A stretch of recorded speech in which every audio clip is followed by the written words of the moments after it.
Habari, huenda unasumbuliwa na maumivu makali wakati wa hedhi ambayo yanasababisha unapata kichefuchefu, unaharisha, lakini unaweza ukawa unatapika, unapata uchovu, kichwa kinakuuma, lakini pia huenda unalazwa kwa sababu ya maumivu hayo makali ambayo unapitia. Kuna wengine wanatumia dawa, kuna wengine wanatumia Brufen, kuna wengine wanatumia mefenamic acid, lakini kuna mwingine anaenda hospitali ili apate sindano kwa ajili ya kupunguza maumivu.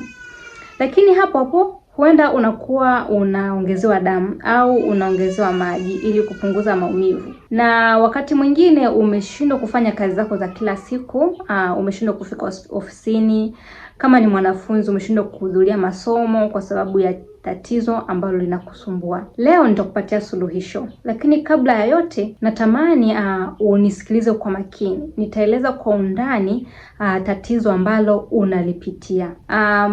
Dalili ambazo nimezitaja hapo juu ni dalili za tatizo linaitwa chango la uzazi ambalo hospitali au kwa lugha ya kisayansi tunasema ni dysmenorrhea. Dysmenorrhea zipo za aina mbili.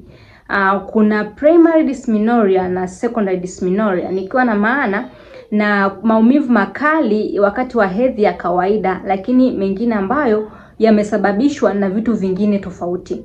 Tukianza na hii primary dysmenorrhea, unaweza kuwa unatafakari ni nini hiki, lakini primary dysmenorrhea ni maumivu makali wakati wa hedhi ambayo huanza siku ya kwanza kabisa ya wewe kupata siku zako, yani mara ya kwanza. Kwa mfano, kwa mwanamke mara nyingi anaanza kuingia kwenye siku zake akiwa na miaka 12 hadi 15. Kwa hiyo ile maumivu ambayo umeanza kuyapata kwa muda ule wa kuanzia miaka 12 hadi sasa tunayapata, mara nyingi tunasema hiyo ni primary dysmenorrhea. Kwa hiyo primary dysmenorrhea haina yani mara nyingi yenyewe huwa haina kisababishi kikuu, lakini huwa inatokea kwa sababu ya mabadiliko katika mwili, ambapo tunasema kwamba binadamu kwa nje tunaonekana the same, lakini tukiingia kwa ndani tuko different, tuko tofauti. Kwa hiyo kila mtu haya maumivu huwa kuna namna anareact, yani mwili unareact nayo. Mfano kwenye hii primary dysmenorrhea kinachotokea mpaka wewe unapata maumivu kwamba toka nikiwa na miaka 12 au 15 nilipoanza kupata hedhi nimekuwa nikipata haya maumivu mpaka leo. Na kuna wengine wamekuwa wakisema haya maumivu na kufanya wewe yatakusababishia wewe uwe infertility, nikimaanisha hautaweza kuzaa au hautaweza kushika ujauzito, au ukishika ujauzito mara nyingi utaporomoka au utaharibika kwa sababu ya haya maumivu ambayo umeanza kuyapata kabla. Kwa hiyo nikupe nini kinatokea mpaka wewe unapata haya maumivu ambayo tupo kwenye primary dysmenorrhea. Haya maumivu yanatokeaje? Haya maumivu yanatokea kwa sababu yanatokea kwa mfumo huu. Naomba unisikilize kwa makini.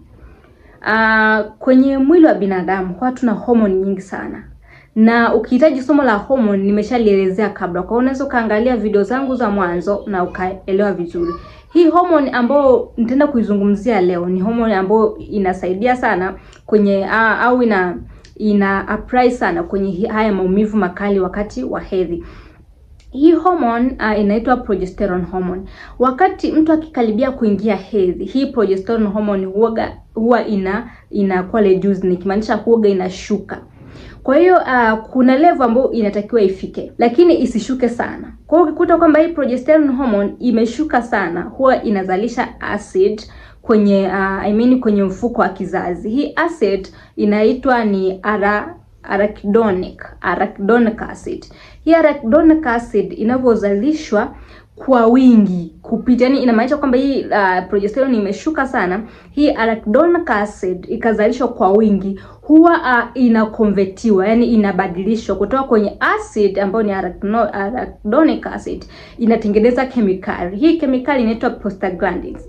Prostaglandins hii kemikali huwa inachochea ile mfuko wa mimba yani inaweza nikasema strong contraction, yani ule mfuko wa mimba unaanza kupush. Kwa hiyo ile maumivu yanakuwa makali, na zile mishipa midogo midogo ya damu kwenye mfuko wa kizazi huwa inakuwa myembamba sana, yani tunasema kwa Kiswahili tunasema ina undergo stenosis. ikishakuwa ni midogo sana, kwa hiyo upitishaji wa ule uchafu unakuwa ni kidogo sana. Kwa hiyo unakuta huyu mtu anakuwa anahisi maumivu makali sana. Kwa hiyo inakuwa ina force, yani ile tunachokionaga huwa ni kama damu, ile damu ina push kutoka kwa nje, lakini ile mishipa imekuwa ni midogo sana, imekuwa miembamba sana. Kwa hiyo kama ni miembamba sana, kwa hiyo ikiwa na push ile, unapata maumivu, ndio pale unajisikia maumivu makali sana. Mwanamke ananielewa vizuri kwamba unaweza kuwa umekaa umetulia kabisa, lakini ukasikia kama ni kishindo kikubwa kinatoka kama vile unaweza kama mbona kama hii hedhi ya zamu hii ya kawaida. Ni kwa sababu ya hiyo mishipa imekuwa miembamba sana kiasi kwamba ile inavyopush ile damu ina push kwa nguvu. Kwa hiyo ikisha push kwa nguvu ndio unapata maumivu makali. Lakini hii ni prostaglandin ambayo imetengenezwa kutoka kwenye arachidonic acid. Kwa hiyo hicho ndo kinachotokea mpaka wewe mwanamke unaanza kuhisi maumivu makali sana wakati wa hedhi. Hiyo ilikuwa ni primary dysmenorrhea, nikimaanisha ni maumivu makali wakati wa hedhi ya kawaida ambayo hutokea sana sana kwenye young age, nikimaanisha kuanzia miaka 12 baada tu ya kupata siku zako. Lakini kuna hii secondary dysmenorrhea. Hii secondary dysmenorrhea ni aina ya maumivu makali wakati wa hedhi ambayo ina different causes, yani ina visababishi vyake vikubwa. Kuna mtu ambaye alikuwa hapati kabisa maumivu, yani kwambia toka nilipoanza kuingia period, kuingia hedhi, nilipokuwa na miaka 15 au nilipokuwa na miaka 13, aisee mpaka leo nilikuwa sijawahi kupata maumivu, lakini nashangaa tu from nowhere nimeanza kupata haya maumivu. Ni makali, yananisumbua sana. Haya maumivu yanasababishwa na ile maumivu haya yanasababishwa na vitu vingi, lakini mostly unakuta huyu mtu anaweza kawa na primary dysmenorrhea, lakini pia ana secondary. Inamaanisha kwamba ile causes za secondary ndo zinauza tatizo lake, yani zinafanya tatizo lake linakuwa hatari zaidi. Kwa hiyo kuna visababishi vingi vya mtu ambaye anakuwa na maumivu wakati wa hedhi, lakini anakuwa ni kwenye secondary. Sababu ya kwanza kabisa ni ugonjwa unaitwa endometriosis. Endometriosis yani ni ugonjwa ambao unatokea kwa sababu ya ukuaji wa tishu zisizo za kawaida ambazo zinafanana na tishu za ndani, kwenye mfuko wa kizazi. Kwa hiyo zinapokuwa kama zile lakini zinakuwa nje ya kizazi, zinasababisha kama uvimbe, zinanyonya damu na zinaweza zikawa zina shed off kama inavyotoka hedhi yako, lakini zikiwa zina shed off huwa zinakosa njia ya kutokea. Zikikosa njia ya kutokea zinarudi nyuma, tunasema ni retrograde menstruation. Zinarudi nyuma ili kuingia kwenye mfuko wa kizazi ili zitoke kama bleed ya kawaida. Lakini zinapofanya retrograde, nikimaanisha zina back up au zinarudi kwa nyuma ili kuingia kwenye mfuko wa kizazi kupitia kwenye hiyo mishipa ya kizazi vitoke nje, hayo maumivu ndo unayapata ni makali sana. Na mara nyingi huu ugonjwa wa endometriosis umekuwa unasumbua watu wengi. Kuna wengi wamefanya pelvic ultrasound, wamefanya ultrasound nyingi, lakini sometimes haionekani. Kwa hiyo huu ni ugonjwa ambao umefichika na watu wengi hawaufahamu, na mtu anapata haya maumivu makali wakati wa hedhi na anajua ni kawaida, kumbe changamoto ni hiyo endometriosis. Na hii changamoto huwa inasababisha mtu ugumu sana kushika ujauzito. Kwa hiyo inakuwa ni ngumu sana kwa mwanamke kushika ujauzito na inaleta changamoto. Na unakuta huyu mwanamke akifika kwenye siku zake za hedhi anapata maumivu makali, lakini bleed anachukua hata siku 10 na ngapi, anaingiaga tu siku zake, lakini hata ile damu inakuwa ni heavy bleeding, yani ana bleed, yani anatokwa na damu ambayo ni nyingi sana. Anaweza kabadilisha pads, lakini pia anaweza kutumia vitambaa na hiyo damu na sometimes ameshazoea, anaona hali ya kawaida, kitu ambacho sio kweli. Sababu ya pili ni kitu kinaitwa fibroids au vimbe kwenye kizazi. Na sina imani watu wengi sana wameisikia hii kitu, maana wanawake wengi sana inawasumbua fibroid. Fibroid ni uvimbe ambao unatokea katika kizazi ambao unaweza kuwa unatengeneza zile mishipa yake midogo ya damu ambayo inanyonya damu ambayo inaingia kwenye mfuko wa kizazi kwa ajili ya kufanya kazi zingine. Kwa hiyo inazinyonya ile damu, inatengeneza ball like, yani huwa inatengeneza kama uvimbe. Kwa hiyo ule uvimbe ndo unasababisha wakati wa hedhi unapata painful, kuna mtu anaweza akawa haingii kabisa hedhi, tumbo linajaa gas, is like ana mimba na appearance yake ana mimba, na ukishika kabisa tumbo unaona kabisa kweli ni mimba, kwa sababu hata ukisikiliza is like ana hati, yani zile heartbeats za mtoto zinasikika kwa sababu ya ule uvimbe. Kwa ule uvimbe unaweza kuprogress au kusababisha wewe ukapata maumivu makali wakati wa hedhi. Lakini kitu cha tatu ni PID, na hili nimezungumzia sana.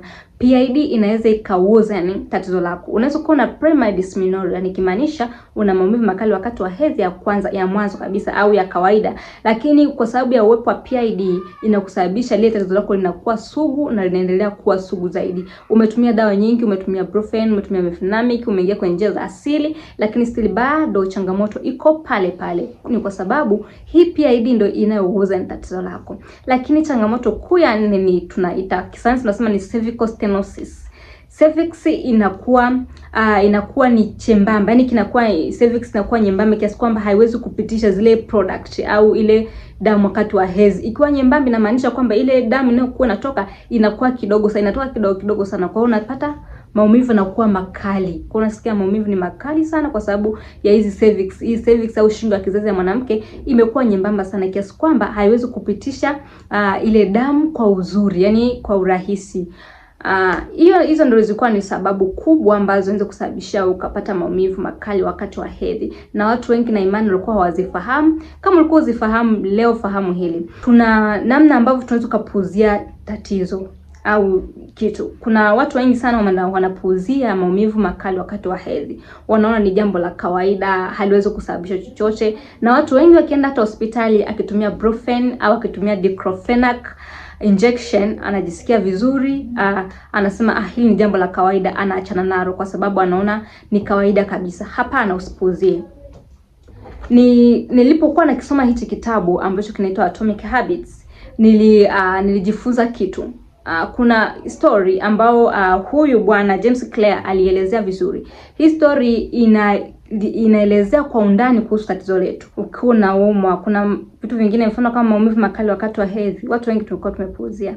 Sana hii story ilielezea mtu ambaye alipuuzia alipopigwa na mpira, akajua kwamba ni jambo la kawaida na haiwezi ikaleta madhara makubwa kiafya, lakini baadaye alijikuta kwamba ana zile internal hemorrhage, yani ana uvimbe, lakini pia damu inavuja kwenye ubongo, kitu ambacho kilimfanya yeye apoteze kumbukumbu kwa muda na atumie pesa nyingi hospitali kwa ajili ya matibabu, lakini pia ilimgharimu sana muda wake ambao ungeutumia kufanya mambo mengi, lakini alikuwa amelala hospitali. Kwa hiyo hata sisi tumekuwa, inawezekana ni wewe umekuwa ukipuuzia, unaona hii kitu ya kawaida, maumivu makali wakati wa hedhi kila mwanamke anapata, lakini unaipuuzia. Siku moja itakufanya uwe na upate usipate mtoto kabisa kwa muda, yani usipate mtoto kabisa, kwa sababu maumivu haya kama ni secondary yanaweza kusababisha wewe ukawa infertility, usipate mtoto kabisa.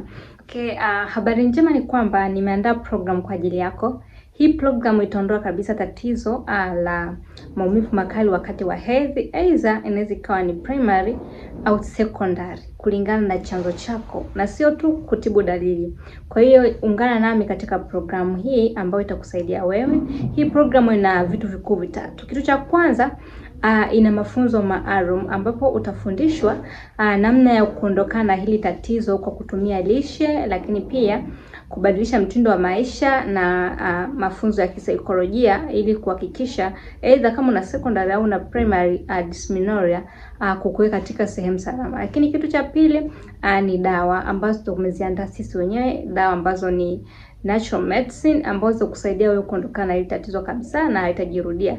Haitakuwa kama ambavyo umezoea kutumia Brufen au kutumia Diclofenac injection ili kupunguza maumivu yako. Hii itakuwa ni mara moja, lakini itakulinda kwa miaka mingi sana.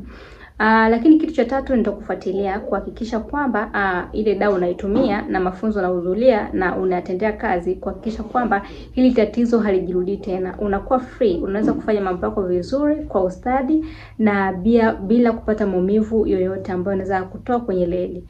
Mungu akubariki na kupenda na kujali, lakini pia nakuthamini, ndio maana napaza sauti kwa ajili yako. Asante.